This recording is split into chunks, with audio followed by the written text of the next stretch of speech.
Baik, itu dia sebentar tadi pakej rangsangan ekonomi Prihatin Rakyat yang diumumkan oleh Yang Amat Berhormat Perdana Menteri. Penumpuan juga dalam pakej kali kedua yang diumumkan itu oleh Yang Amat Berhormat Tan Sri Muhyiddin Yassin menumpukan kepada perusahaan kecil dan sederhana PKS dan juga majikan-majikan yang terjejas disebabkan wabak COVID-19. Dan kita sebenarnya tidak boleh melupakan jasa dan juga tanggungjawab yang diberikan serta komitmen oleh petugas Barisan Hadapan, khususnya petugas badan beruniform. Lazimnya kita akan dengar petugas Barisan Hadapan yang sering kali kita baca berkenaan doktor, jururawat, polis dan juga tentera. Tapi hari ini kita pula nak kongsi pada anda bagaimana APM sebenarnya turut memainkan peranan mereka membantu mencegah dan juga memutuskan rantaian COVID-19 ini. Jadi di studio kami amat besar hati untuk menerima kunjungan Pengarah Pesuruhjaya, Penolong Pesuruhjaya Pertahanan Awam Tuan Abdul Wahab Rahim, Pengarah Bahagian Pengurusan Bencana dan Operasi Angkatan Pertahanan Awam Malaysia APM. Assalamualaikum, selamat pagi Tuan. Apa khabar? Assalamualaikum.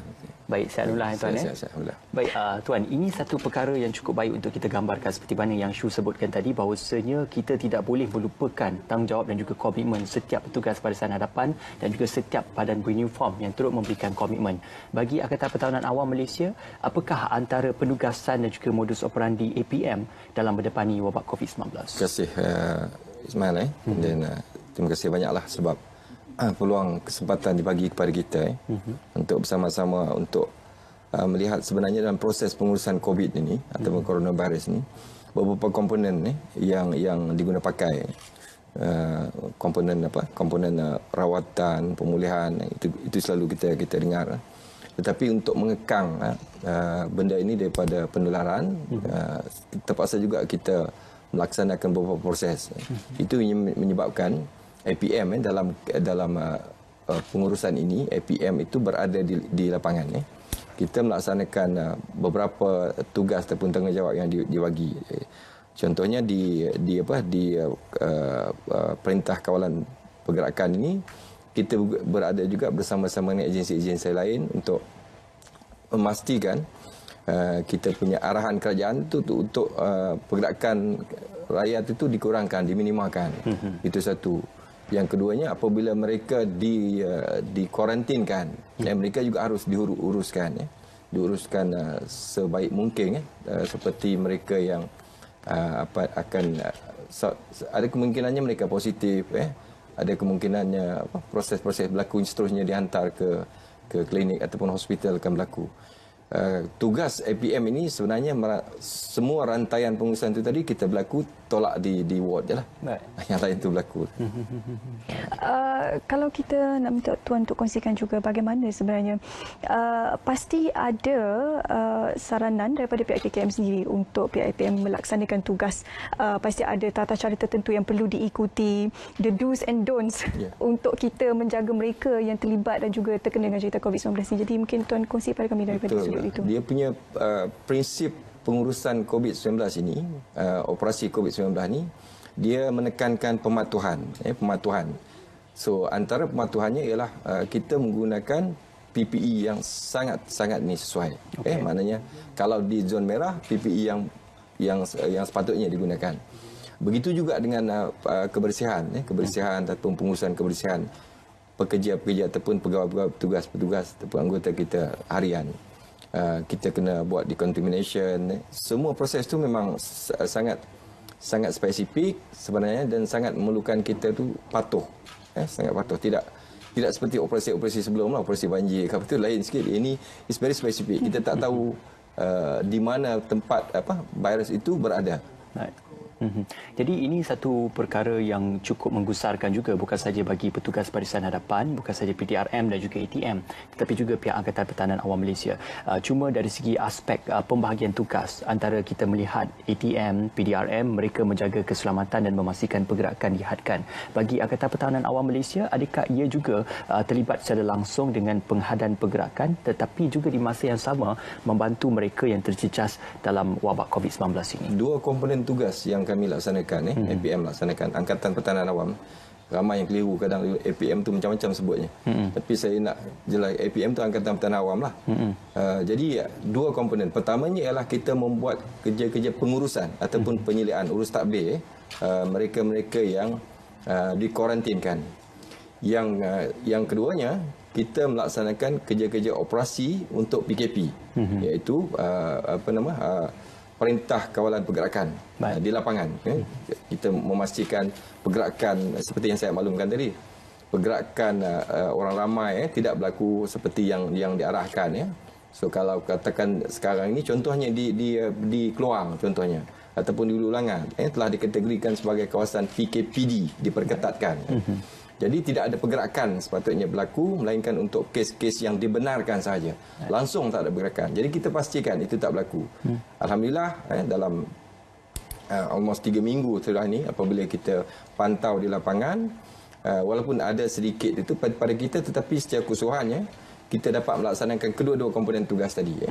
Mereka yang dikuarantinkan, yang arahan terbaru ataupun keputusan terbaru kerajaan bagi rakyat Malaysia yang balik ke Malaysia. Landing saja di mana-mana. Sama ada di airport ataupun di pangkalan darat ataupun kita punya melalui jalan laut, mereka akan dipantau di stesen kuarantin selama 14 hari. Jadi siapa yang datang ke Malaysia sekarang ni, rakyat kita kalau balik, dia kena masuk dalam 14 hari. Dari sudut kuasa yang dipegang oleh APM sendiri, bagaimana kerjasama yang diberikan oleh masyarakat Malaysia, terutama yang mereka dikuarantin terhadap pihak APM? So far alhamdulillah mereka yang dikuarantin ni dia bagus. Kalau ikut pengalaman kita menguruskan, sebab mereka faham kenapa kuarantin itu patut dilaksanakan, dibuat. Sebab itu sebab kita nak putus karantaian. Kita nak memastikan dalam 14 hari itu mereka itu dipantau supaya mereka yang ada simptom ataupun mereka yang positif akan dikeluarkan dan terus dibuat rawatan. Mereka yang negatif selepas 14 hari itu akan dilepaskan dan diminta supaya buat home civilian punya ni lah. Prinsip itu yang menyebabkan sekarang ni kalau kita tengok trend dia, seperti yang Ismail ataupun sini tengok trend dia semakin baik yang diumumkan oleh KP Kesihatan kan. Baik, dalam hal kita mendepani wabak COVID-19 dan juga Perintah Kawalan Pergerakan ini, adakah kesemua anggota Angkatan Pertahanan Awam dan juga aset-asetnya turut digerakkan untuk mengekang? Hampir 10,000 anggota dah kita kerahkan sekarang ni untuk keseluruhan di Malaysia, keseluruhan. Sebab kita uruskan semua tadi tu. Yang terbaru dekat hotel lah. Kat hotel mereka duduk menginap di hotel sebagai pusat kuarantin kita. Kemudian tu logistik kita lebih kurang, saya ingat all out kita dah gunakan keseluruhan logistik kita. Lebih kurang 200 lebih kenderaan jentera berat kita, pelbagai guna kita deploy. Niat kita untuk memastikan rakyat kita ini patuh, satu, yang kedua mereka ini dalam keadaan yang kita nak lah. Mereka tidak dijadikan mereka yang diletakkan sebagai PUI ataupun person in the investigation. Itu yang dia jangan cuba membuat judgement sendiri tu. Betul. Dia kadang dibuat judgement sendiri, tak ada apa-apa kan. It's not that. Kerjaan bertunggu lumus sebenarnya untuk dengan segala formula pengurusan. Kita pun sebenarnya memastikan benda tu tak bergerak lah. Tak berlaku rantaian pergerakan. Dan setakat ini KKM juga sudah mengumumkan terdapat 5 kluster baru yang menyebabkan peningkatan kes COVID-19 di Malaysia. Pastinya APM juga turut terlibat, mempunyai anggota yang lebih ramai di kawasan-kawasan hotspot dan memberi pembantian yang lebih lanjut kepada kluster yang diumumkan oleh KKM ini. Bagaimana dari sudut itu, mungkin Tuan boleh kongsikan juga pada kami? Betul. Bila ialah kluster ni akan day to day dia mungkin KKM akan ada justification kenapa berlaku. Tapi di peringkat kita memang kita bersama dengan KKM, bersama dengan MKN kita bersama untuk formulatekan apa dia prosedur SOP kalau dia perlu ditambah baikkan. So far apa yang kita gunakan sekarang ni masih praktikal, masih dapat di manage lah. Cumanya kalau kawasan yang red zone contohnya kan, nanti kemudian diminta supaya ataupun diarahkan untuk buat PKPD. Bermula daripada itu kita harap mereka yang berada kat kawasan red zone itu dia harus faham, harus sedar kenapa itu dibuat.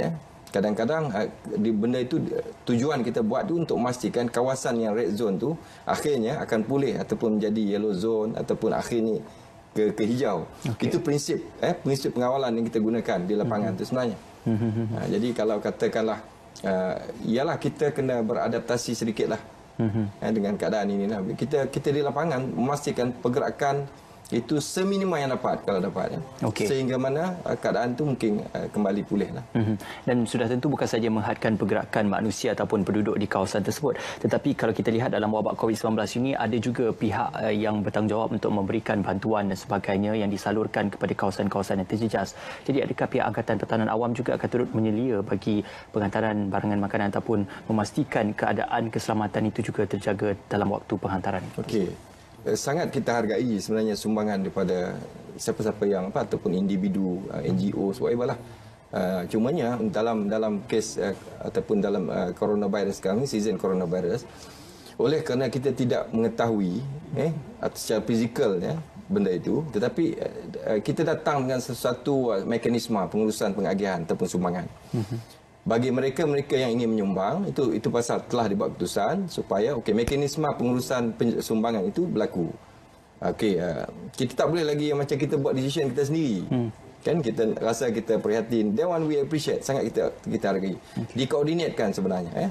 So dikoordinatkan sumbangan-sumbangan dalam bentuk bantuan keperluan tu diminta supaya dimaklumkan kepada kebajikan masyarakat, akhirnya akan diagihkan bersama oleh APM dan juga agensi-agensi yang berkaitan lah, sama rela ataupun local leaders. Itu secara minima sebenarnya kita buat tu tujuannya macam tadilah, kita nak supaya tidak putuskan rantaian dan pergerakan tu menyebabkan putus rantaian tu, pergerakan minima itu. Bagaimana pula rutin anggota APM sendiri sebelum dan juga selepas sekarang ini apabila Perintah Kawalan Pergerakan dikenakan fasa kedua sekarang ini untuk masyarakat Malaysia, pastinya ada sedikit perubahan dari sudut kerja harian anggota APM sendiri sekarang, Tuan? Ya, betul. Secara prinsipnya kita punya swing ini selepas 3 minggu lah. Anggota ni kalau bertugas memanglah ideally memang kita buat dalam bentuk shift rotation, tetapi oleh kerana kita faham dan kita juga cukup sedar dan kita pun dilatih untuk kalau dalam keadaan sekarang ni, maknanya rotation itu memang terpaksa kita ubah time to time. Okey. Kadang-kadang mereka terpaksa bertugas. Contoh, saya ambil kawasan yang PKPD. Anggota bila kita turun kat lapangan, mereka akan stay kat lapangan tu terus. Mereka akan stay kat situ. Contoh, kita bagi, sekarang ni kami menggunakan itu. Seminggu, selepas seminggu, dan baru kita rotate balik. Maknanya 24 jam seminggu tu mereka berkat situ lah. Makan, tidur, mandi semua. Makan, tidur. Kalau dewan lah tempatnya. Memang kita tak fikir kita dah masa tu. Kan, memang kita fikir rakyat. Kita fikir orang ramai. Kalau kita punya penugasan di PKPD. Yang tempat lain tu kita akan try untuk scale kan supaya nanti apabila kita punya return of anggota itu berlaku, dan kita pun nak memastikan anggota itu dalam keadaan bersedia juga mentally dan physically untuk bertugas. So, lepas tu 3 minggu tu begitulah keadaannya. Okey, insya-Allah kita doakan yang terbaik untuk APM juga.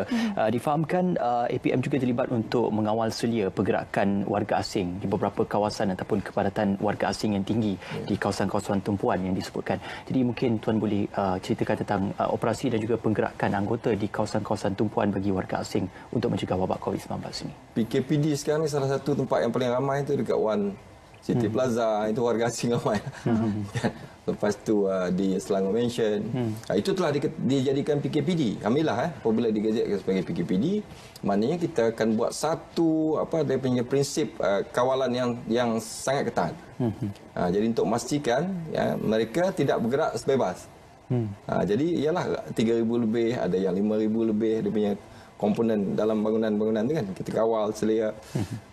Dan kawasan-kawasan lain yang diminta untuk mengawalnya akan difokuskanlah. Sebab ialah kadang-kadang kita tidak ni juga mungkin communication kepada warga asing tu, mereka hidup dalam kelompok mereka sendiri. Jarang tengok TV kita kan. Agaknya lah. Tapi itu pasal yang kita more concentrate on that area. Supaya mereka sedar arahan kerajaan sekarang pergerakannya sangat minima, terhad. Dan mereka juga sebagai mereka yang menghuni bumi Malaysia, mereka juga harus mematuhi kita punya ni aturan kita. Apa antara langkah yang diambil oleh anggota APM sendiri apabila mendapati ada masyarakat yang ingkar PKPD ini, terutama di kawasan hotspot yang anggota APM diletakkan? Adakah tindakan serta-merta akan diambil ataupun amaran diberikan terlebih dahulu kepada mereka? Prinsip dia amaran kena bagi dulu. Kalau ingkar berlaku, itu mereka akan dirujuk kepada polis untuk dibuat tangkapan lah. Itu prinsipnya dalam PKP ni prinsipnya itu. Kita advise, after advice tu tak berlaku, sekarang ni memang tanggapan dah dibuat oleh pihak polis, pihak berkuasa pun dah menangkap. Kita akan maklumkan dan mereka akan dikenakan tindakan. Okey, kalau kita melihat pelan dan juga rangka kerja oleh Kementerian Kesihatan Malaysia untuk memastikan kawasan-kawasan yang berisiko sama ada di kawasan bandar ataupun di kawasan yang luar daripada bandar dan juga pedalaman itu dikesan dan juga diberikan kerjasama kepada anggota-anggota Kementerian Kesihatan Malaysia. Adakah dalam hal ini Angkatan Pertahanan Awam Malaysia turut bersama dengan anggota KKM untuk memberikan kita kata laluan yang lebih mudah dan juga pemudah cara bagi KKM melaksanakan ujian pengesanan kontak dan juga ujian bagi merawat pesakit dan sebagainya. Dalam penugasan sekarang ni, komponen penugasan dia, tadilah contoh kita ambil contoh satu kawasan PKPD tadi. So di bangunan itu, oleh kerana sekarang ni hampir keseluruhan negara ada operasi itu dilaksanakan. Tentu sekali beberapa agensi memerlukan support.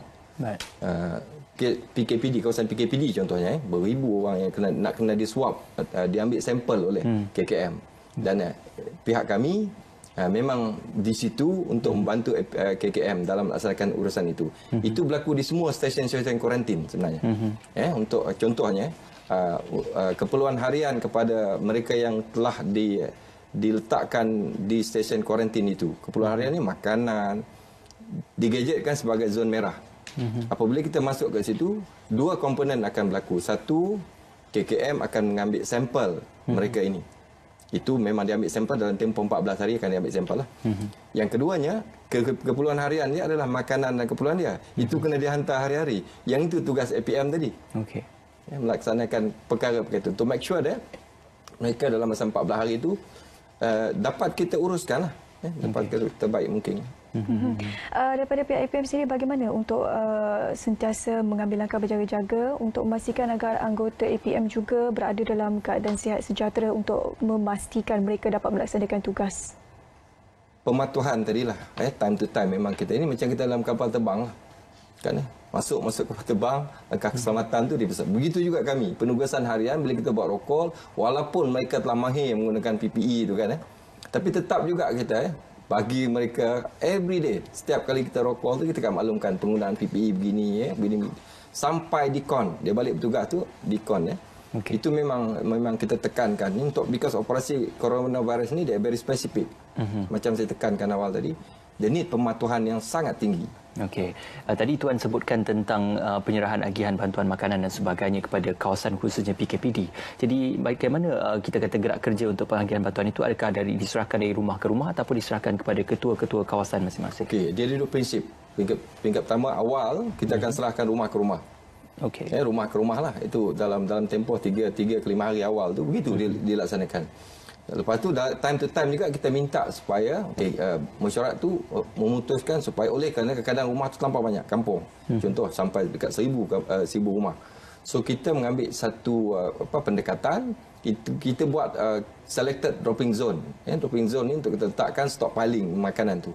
Dan local leaders ataupun pemimpin-pemimpin masyarakat yang kita telah latih untuk menggunakan PPE dan kita pantau pengurusan penghantarannya, dipilih untuk menghantar kawasan-kawasan tertentu. Contoh dalam 100 biji rumah ada satu kumpulan mereka hantar. Begitulah kita laksanakan sekarang. Alhamdulillah lah so far semakin kita tambah baikkan. Because yang ni sangat ni dia kita minta maaf kadang-kadang tapi kat awal memanglah kita punya pengurusan tu sebab kita tak dapat mapping kan dia punya density kawasan.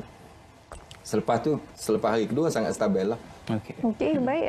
Untuk yang terakhirnya mungkin Tuan boleh kongsikan sedikit nasihat ataupun saran daripada pihak APM untuk sama-sama membantu mengurangkan penularan COVID-19. Nasihat ini standard saya ulang balik lah macam tadi lah. Kita minta supaya rakyat ataupun masyarakat kita faham kenapa perintah kawalan pergerakan ini dilaksanakan. Ada ketikanya ada tempatnya diperketatkan. Kita dekat lapangan memang sangat mengharapkan itu untuk memastikan rantaian penularan ataupun kita punya coronavirus ini kita putuskan. Jadi kita menasihatkan ialah ada masa yang kita boleh melaksanakan kehidupan harian seperti biasa, tetapi dalam tempoh sekarang kita sangat memerlukan masyarakat faham, masyarakat sabar, masyarakat tahu kenapa kerajaan melaksanakan beberapa proses perintah ini. Tujuannya, kita yang berada kat lapangan kami dan beberapa agensi lain ini, sebaik mungkin, terbaik mungkin untuk memastikan rakyat kita ni tidak kata orang ni tidak dalam keadaan yang terdedah kepada bahaya. Itu saya mohon saya bagi pihak APM mungkin mohon juga bagi kerjasama yang terbaik mungkin insya-Allah kita sedar beberapa ketidaktentuan dalam kehidupan harian tu berlaku, kita sedar. Betul. Dan kita memohon semua sabar. Kami kat bawah pun sangat sabarlah. Betul. Okey, baik. Kesabaran yang tinggi memang amat diperlukan pada waktu-waktu yang sangat mencabar ini. Terima kasih kepada Penolong Pesuruhjaya PM Abdul Wahab Rahim bersama kami hari ini untuk berkongsi berkenaan peranan APM untuk mencegah penularan wabak COVID-19. Okey, baik, kita doakan juga petugas-petugas Barisan Hadapan khususnya Angkatan Pertahanan Awam Malaysia APM dapat menjaga keselamatan diri masing-masing dan juga memastikan agar masyarakat juga dapat terus memberikan kerjasama kepada pasukan petugas Barisan Hadapan ini supaya urusan dipermudahkan bagi kita memutuskan rantaian jangkitan COVID-19. Terima kasih sekali lagi pada Tuan Abdul Wahab kerana bersama dengan kami.